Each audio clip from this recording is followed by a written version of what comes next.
Mike Novogratz speaking at Token 2049, talking about the crash of the Terra Luna ecosystem, saying that yes, you should have probably cashed out. If a token went from 20 cents to $100, you should have taken some profits along the way and done some nice due diligence. Hard not to agree with him. Hard not to also look at these comments and be like, probably not best thing to say. He has some other interesting thoughts in this article. You can take a read on CoinDesk, including saying that he was more upset with Suzu and the Three Arrows debacle than he was with Terra Luna. Also more upset with Celsius than he necessarily was with Terra Luna. He saw Terra Luna more as just like a failed project, one that went belly up, as opposed to Suzu and these other financial gurus who more or less were gaming the system and not disclosing things properly. Zach, I want to throw this one over to you, get your take on it. We got some real good like side-eye things going on when you were saying that. So yeah, I think this is going to be a good one. I'm tempted to say like this is a bit of, I don't know, revisionist history. And it is also kind of one of those smirky articles that it's like, hey, this is the guy with the Luna tattoo telling you this. So I feel like that is probably like the meta reality of why this story exists, because it's rich. It's rich like that. This is not the first time he said these comments. I mean, he said something similar to me on stage over at Consensus in June. Hey, take those profits off the table, right? You're not gonna hodl till the end of time. It's not gonna always go up. You gotta take the profits off the table when you can. So I think that is something that he has consistently been saying. But yeah, I don't know. Wendy knows. What do you think, Wendy? Well, first and foremost, tattoo removal is not only expensive, but it hurts more than getting a tattoo. Second, I'm going to say this again. If you're in profit, you need to take profit, okay? And you make a moon bag. It's when you remove your initial investment, you remove some profit, and then you simply vibe with your moon bag or do whatever you want to do with it.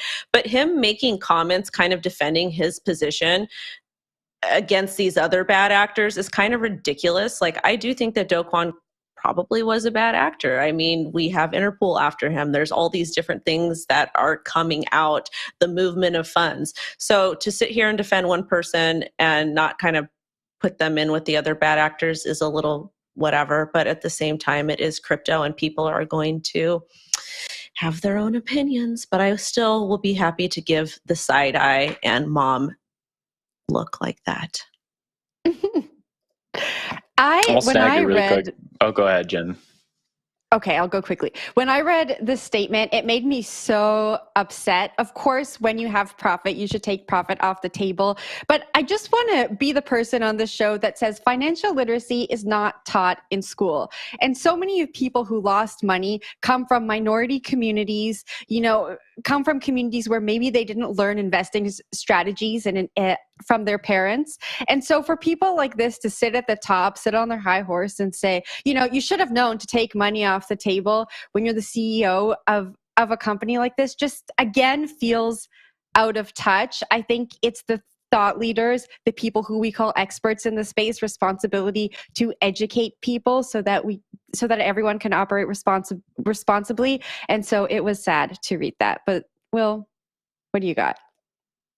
Yeah, really quick take here is I think that the lines get blurred from who is who during a bull market. So Mike Novogratz is mostly a trader, right? He runs a huge crypto bank, Galaxy Digital, and they trade a lot of tokens, right? And I think people were looking at him during the bull cycle more of like this developer or more like this picker who's going to pick winning projects, when more or less like that's part of his resume, but also it's a trading firm, right? So I think during the bull cycle, we can really get confused about who does what, and we buy into the wrong people. Just like we bought into the super cycle theory, right, with Suzu. That guy's a trader. Like his background, Suzu's background was totally trading. And, he made the wrong bet at the end, but a lot of people along the way bought into what he was picking, bought into whatever project he was talking about, bought into Ether, bought into Avalanche because it was the topic that he was on for that day. But at the end of the day, he's trading, right? So he's probably going to be trading against you. So no shame to these people. They're doing their business and their job. I just think it's really important for people to know what information they're getting from those certain people. Going to throw it up to you, Wendy, for your last take. Kind of closing this out, I want to say you shouldn't listen to anybody on the internet. Do not listen to me. Do not listen to anybody on this panel. You can hear what we say, and then you can take what you hear. You can do your due diligence. You can use critical thinking. You can research, educate yourself, and then listen to yourself. I think that there's a big problem with the internet, that people look to other people for the end-all be-all news. When we're talking about crypto, we're supposed to be operating in a true decentralized economy, and people are supposed to be responsible for their own actions. I do understand that we weren't taught traditional finance in school. We weren't taught how to invest or take profit, and I come from that part of that demographic.